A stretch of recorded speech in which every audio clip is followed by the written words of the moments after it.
يضع الجزائر ضمن قائمته للدول عالية المخاطر في مجال مكافحة غسل الأموال أو في مجال غسيل الأموال.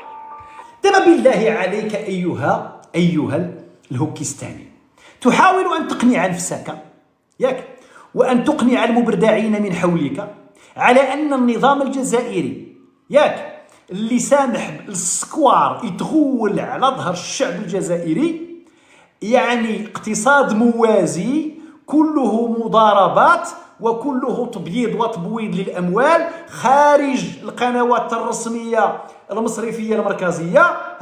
جاي دابا تقول بأن ما هو حق ما حق، راه ظلمونا الاتحاد الأوروبي. واش كاينه شي دولة في العالم من غير أفغانستان وهذوك اللي مذكورين عندهم النظام الموازي كيروج فلوس اكثر من الفلوس اللي كيروجهم البنك المركزي؟ هادشي راه كاين غير في الجزائر اصاحبي. انا غنجيب لك الدليل، سآتيك بالدليل.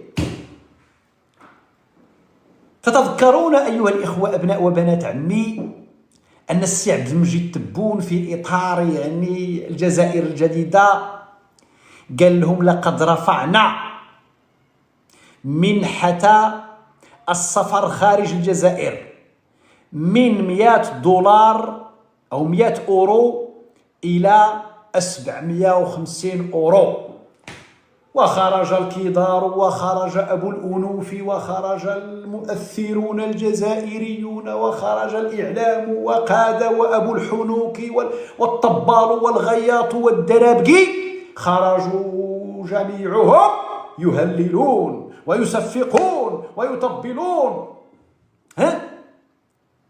باسم تبون. عاش تبون العظيم الذي جعلنا يعني أعطانا منحة كانت 100 دولار رجعت 750 دولار. وحين بحثنا يا جدك على هذه المنحة، احنا ملي سمعنا منحة وشنو فهمنا خوتي؟ ما معنى منحة؟ أبو الحنوك هو هذاك أرازي. ما معنى منحة؟ منحة يعني يمنح، أنا مسك علي الله أمنح أحدا آخر هدية، أمنحه مبلغا من المال. هذه هي المنحة. المنحة في داك الشيء اللي كنعرفوه حنا كطلبة ولا كذا، هي أن الدولة كتعطيك واحد المنحة، يعني كتعطيك واحد الأجرة صغيرة ماشي ما وصلش أجرة، كتسمى منحة تمنحك. وإذا به يا الإخوان مساعدة، هاي مساعدة يعني كنعطيك ما ترد لي ما نرد لك. هذيك الشيء ديال 100 دولار و700 اللي رجعت 750 اورو وماشي منحة، وفلوسك جيب فلوسك نصرفوا لك نعطيوك العملة الصعبة. يعني هذوك فلوسك وشنو منحلك تبون؟ لا ماشي قرض اختي امن بيت الاحرار، لا يعني بحال دابا حنا ملي كنبغيو نخرجوا للخارج شنو كيعطيونا في البنكه؟ كتمشي كدير داك الدوطاسيون كتعطيك 10 المليون 100,000 درهم 10,000 اورو ديال الدوطاسيون سنويا. يعني واحد المجال اللي عندك الحق تصرفه، من الدرهم تاخذو من فلوسك اللي كتكون درهم هنا، كتمشي بداك لاكارت ديالك كتصرف بالعمله ديال داك البلاد اللي كاينه تما في اطار التحويلات الماليه. انا فاش مشيت للامارات اقسم بالله ما ديت معايا فرنك، ما ديت معايا لا دولار لا اورو لا درهم،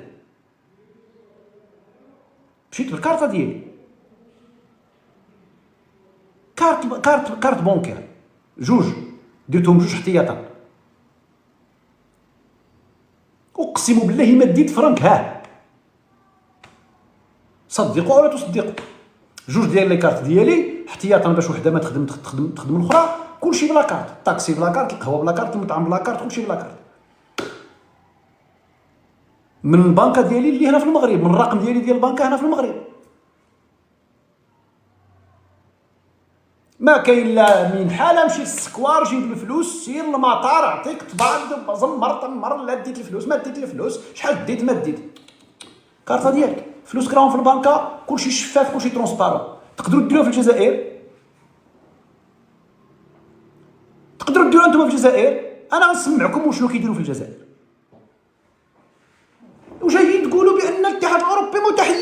متعفن.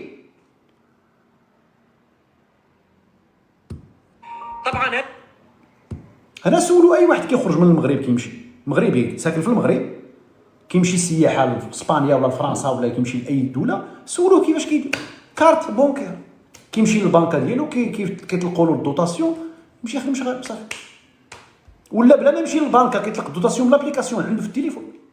في التليفون كيدير الدوطاسيون ديال الخارج، ديال السفر خارج المغرب، كيدير الدوطاسيون كتعطي له الاخر ديالو. كنت بلاتي نخليكم معايا بارطاجيت شي فيديوهات ولكن بانوا لي بحال ما راهمش هنا ديال تيك توك. سعيد عندك تحشش من الله يرحم ليك الوالد، يا ربي يكونوا هنا، لان بغيت نضحك على هذه القضيه ديال التحويلات. ها هما هنا فين كنا خوتي؟ بارطاجي اليوم المود الضحك، راه مازال الموضوع الرئيسي ما وصلناش. دابا هذا موضوع ديال الشلاضه، هذا شلاضه هذا مخلوع في بطاقه، جلسها هوكيستان، جلس نسمعك الجزائر كيفاش دايره في الجزائر. خلينا دابا انت يمكن راك في فرنسا ولا راك في كندا، تكلموا على الجزائريين اللي في بلادك لداخل. اسمع، هذيك المنحه اللي قال لهم تبون غادي نرفعها ل 750 باقي لدابا ما كايناش. الجزائريين كيمشيو باش يصرفوا، باش ياخذوا معاهم العمله الصعبه، ما كاينش. قال لهم ما دخلتش حيز التنفيذ. علاش؟ ما كاينش الدوفيز. الا داروها مع الجزائريين البنك المركزي غيفقد الدوفيز. قال لك هذا اقتصاد قوي، قال لك ثالث اقتصاد في العالم. جاو الاخرين قال لك لا راه خطا، ماشي في العالم، في افريقيا. ايوا ثالث اقتصاد في افريقيا، 210 ديال المليار ديال الدولار ديال بي بي، وفي 2027 غادي نوصلوا ل 450 مليار ديال الدولار. ايوا خايف من واحد 10000 ولا 15000 جزائري غيمشيو يتساراو. ها دابا هادو اللي غادي يجيو يتفرجوا في 2025 هنا في المغرب، هادو اللي غادي يجيو يتفرجوا في لاكان في شهر 12، باش غيجيو باش شحال ديال الفلوس غيجيبوا معاهم؟ كي غيديروا؟ خصو يمشي للسكوار يجيب العمله الصعبه يديرهم في التقاشر ولا في السليب ويجي مخبع وشافر، يجي شافر الفلوس، ولا غادي يجيو في ذاك النفق اللي لقيتوه من جهه تلمسان. كي غيديروا لها؟ فين 750 الاورو؟ قال لك ما كاينش 750 الاورو. ها انتم راه خبر اصاحبي، قال لك دابا خبر قريتو الصباح، قال لك ما كاينش داكشي نتاع 750 الاورو. دابا راه نسمعوا المنحه الاخوان باش تفهموا. اسمع مشيت كنقلب على فيديوهات سابقه. أجمل خبر سمعته في 2024 بصفتي مسافر أنه زادونا في المنحة تاع السفر اللي كانت. قال لهم أجمل خبر سمعتوه في 2024 زادوا لنا في المنحة 95 أورو، مليون ونص، راهي في 1997. رئيس الجمهورية 1997 الجزائري المغبون مسكين، الشعب الجزائري المغبون من 1997 كانت عنده 100 ديال الاورو حتى 2025 ومازال 100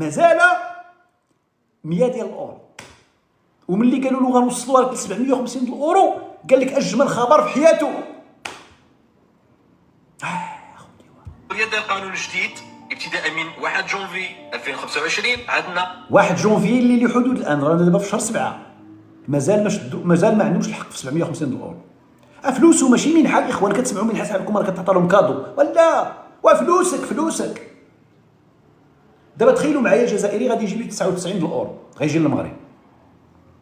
انا كنتخيل مسكين جزائري جاي يتفرج المنتخب، جاي يشجع المنتخب، جاي يشجع سميتو بيتكوفيتش، غيشجع بلايدي باش 99 الاورو جاي من الجزائر. 99 الاورو غادي ينزل في المطار، غادي يشد الطاكسي الا داروا معاه مزيان مع يماها مع باباها من المطار للدار البيضاء خصو 20 الاورو لا داروا معاه بخير في اطار التضامن ديال الجوار جيراننا. قال سيدي ما نديروش معاكم 20 الاورو. 20 مشات في الطاكسي باش يوصل. الا كان ذكي غيشد الترعه، غادي ينزل في لاكار اللي كاينه لتحت، غادي يجي في الترعه.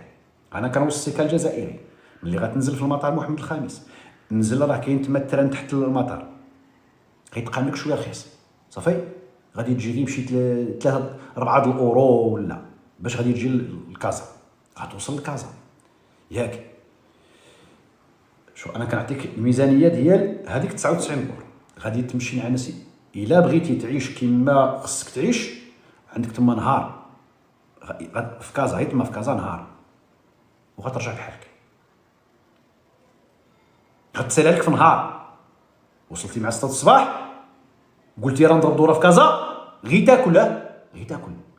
بغيتي تاكل بحال الناس، يعني داك الشيء فهمتي كدا مع قهوه عصير، تمشي لاكوط، تمشي لعين دياب، تضرب دويرات، تمشي لجهه كدا. هادي في المقابله وحده مازال ما وصل للرباط.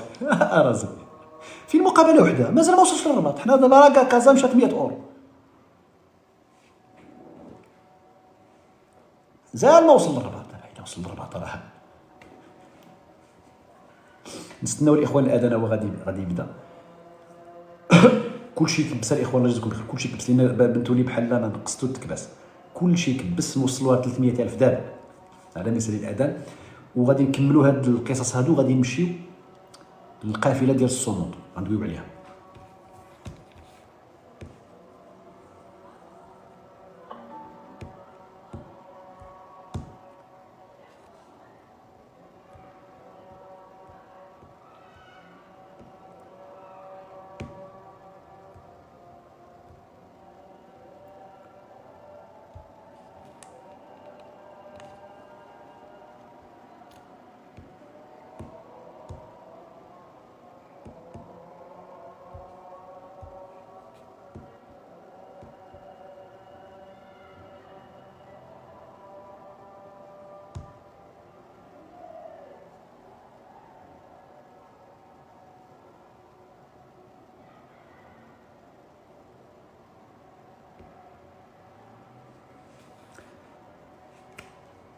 لا اله الا الله. شكرا الاخوان كاملين على التكباس، شكرا بزاف. نوصلوا ل 200,000 دغيا بالزربه.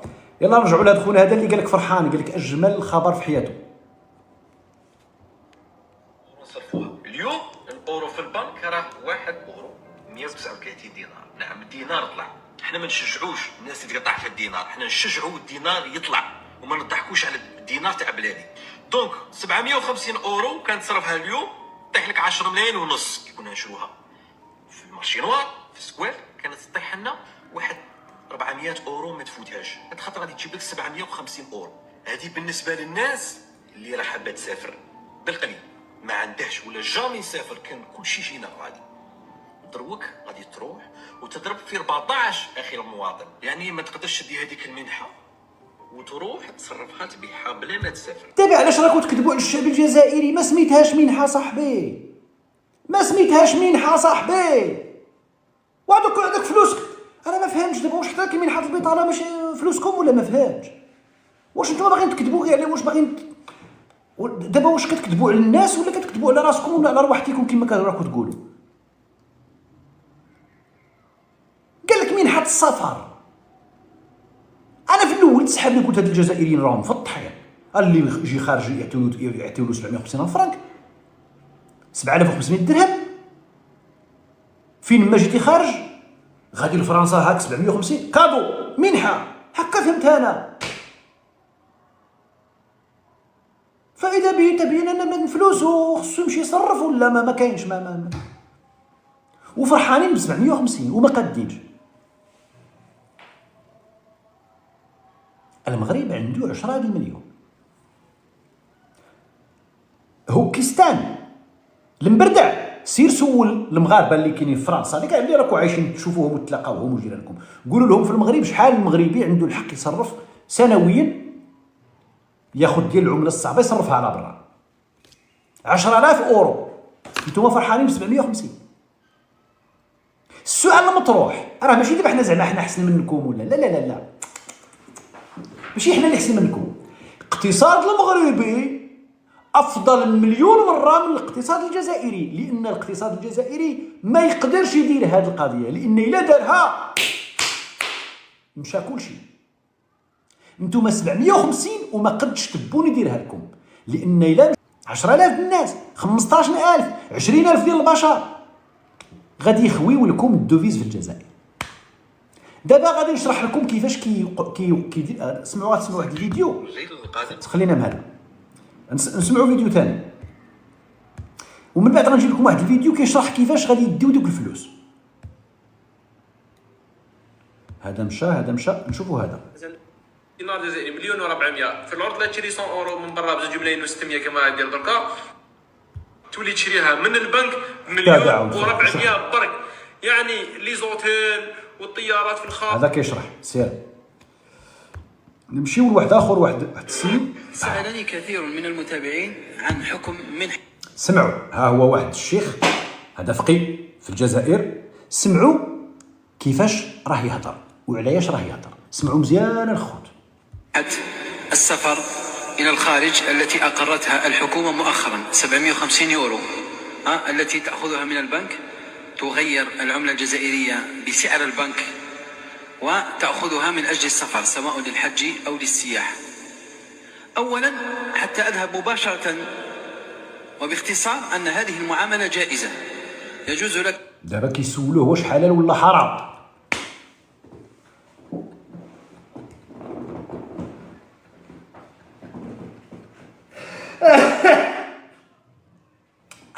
كيسولوه مساكن واش حلال ولا حرام، مازال عاد كي ما عارفينش واش حلال ولا حرام. تمشي تصرف فلوسك مازال في الجزائر مساكن تالفين واش حلال ولا حرام. تعطي الدينار تاخذ الدولار واش حلال ولا حرام.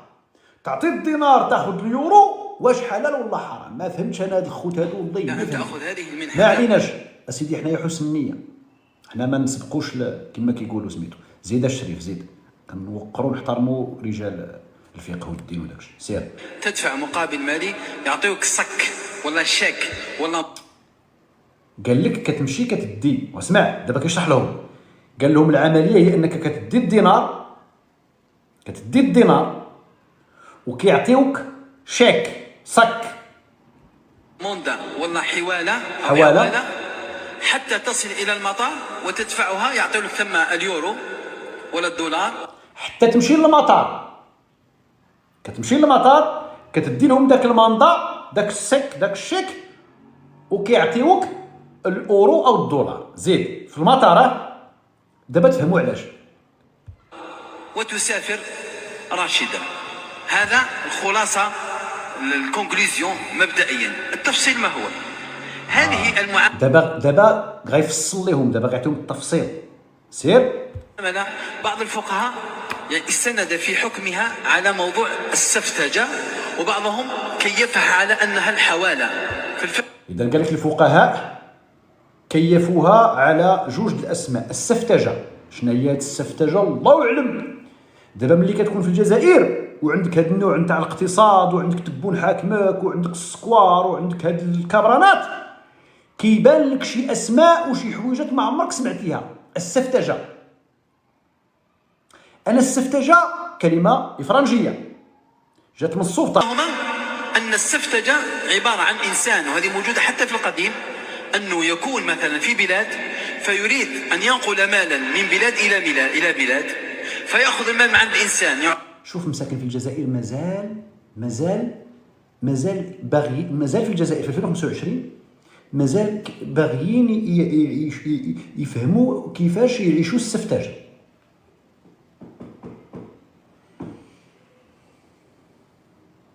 تخيل معايا بنادم قال لك هادشي كان قديم، مازال عايشين في العصر ديال السفتجة هادو خوتنا الجزائريين مساكن.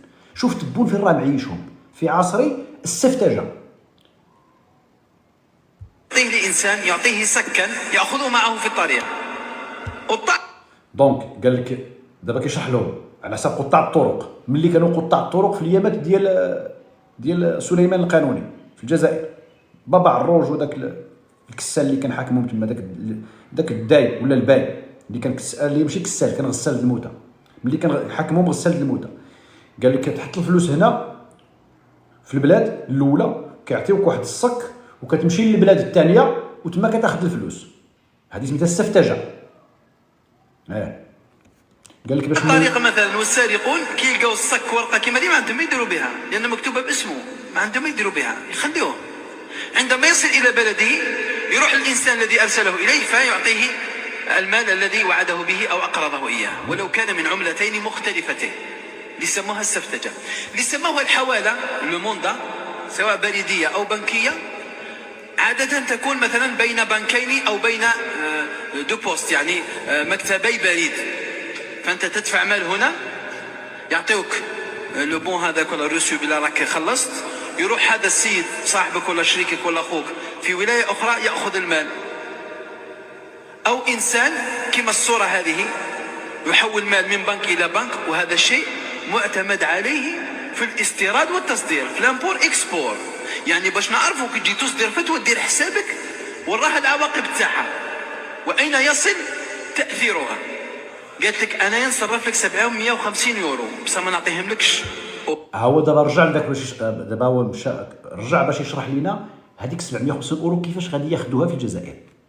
زيد نعطي لك ورقه مكاشيه من عند البنك بها كي تروح للمطار وتتاكد باللي راح تركب في طياره في لاصال دومباركومون ولا في لي كيشي افون قبل تعطيهم يعطيك 750 يورو ديرها في الجيب وروح الله يسهل. ما ترجع. سمعتوا الجزائري مساكين؟ دابا هادشي لو كان غير كانوا يديروه معليش. الجزائر ديال تبون الجديده بغيتي تخرج تسافر كتدي معاك ما عرف شحال من مليون ديال الدينار، كتمشي للبنكه كيعطيوك واحد السفتجه، كيعطيوك السفتجه وكتاخذ داك السفتجه وكتمشي للمطار كيصرفوها لك في الطياره لداخل باش ما تهربش. ما فيهمش الثقه مساخ، شي ما تيقفش لان محتاجين الدوفيز. الا خداها الا عطاوها له في البنك عطاو له الدولار ولا الاورو ما غيمشيش يسافر، غيمشي يبيعها في السكوار لان عندهم السيستيم ديال الاقتصاد. لان الفلوس اللي غادي ياخذ سميتو في الفلوس اللي غادي ياخذ خصو ياخذهم في الطياره. وياكما اشوفها مقلش الودنين المدير المطار ديال الجزائر.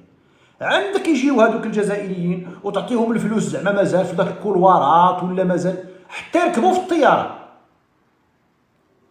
حتى يركبوا في الطياره، لان الا خليتيهم قبل راه يقدروا يهربوا ويرجعوا ما يسافرش.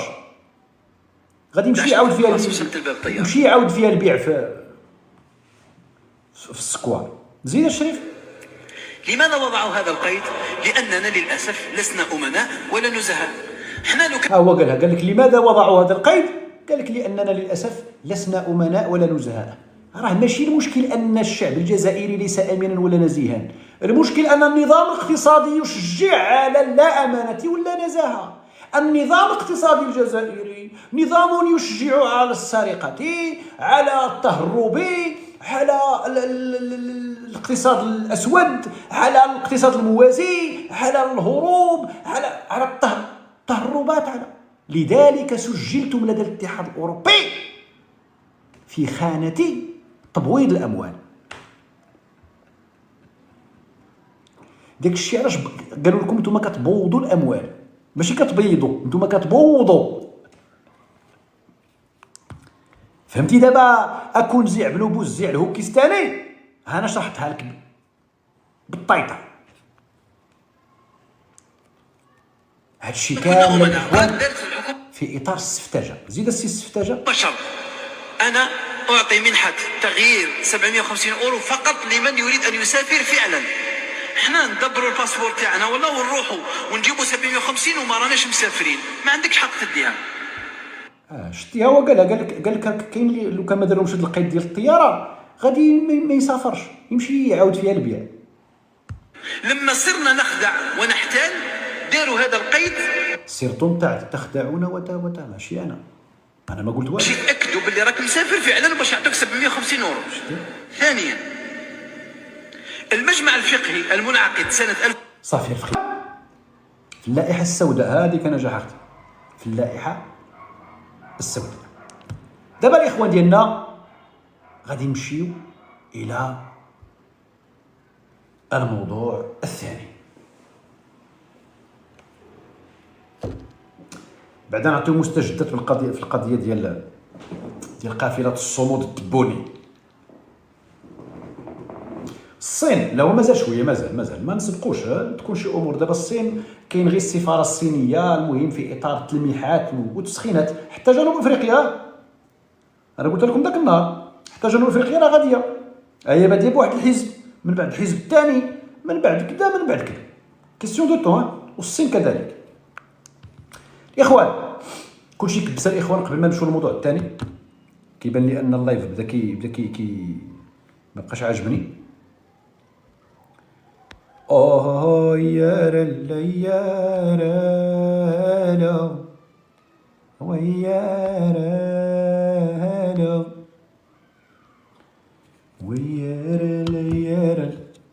بلاتي نديرو هاد الشارجر، نحيدو هذا من هنا، نحيدو هذا من هنا ونديرو الكابل الثاني دونك ماشي هنا، هذا خليه. شكرا شادر، شكرا، الله يحفظك، الله يكبر بك. لي زاميغ ديالنا غادي نمشيو دابا للموضوع ديال قافله الصمود. جبنا لكم شويه ديال الجديد، بدات كتوضح بزاف نتاع النوايا. التوانسه بداو كيعيقوا،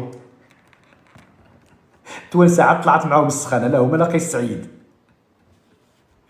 شتي يا قويس، شتي يا السيد الرئيس، ماشي حشومه عليك.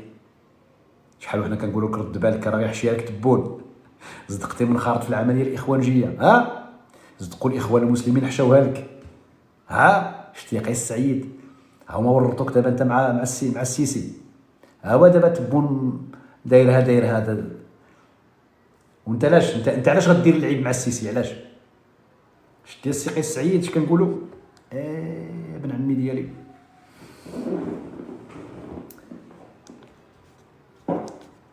نسمعوا التوانسه وشنو بداو كيقولوا الاخوان. هذاك با يوسف لا زرفوه،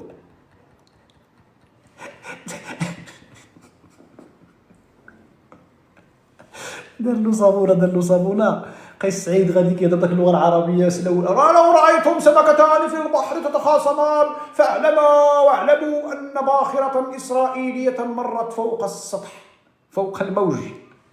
يا كاسي قيس واخ. سمعوا التوانسه اللي فاقوا من النعاس اليوم، عاد فاقوا. حنا فقنا هذه شي 3 ايام، هما عاد فاقوا مساكن.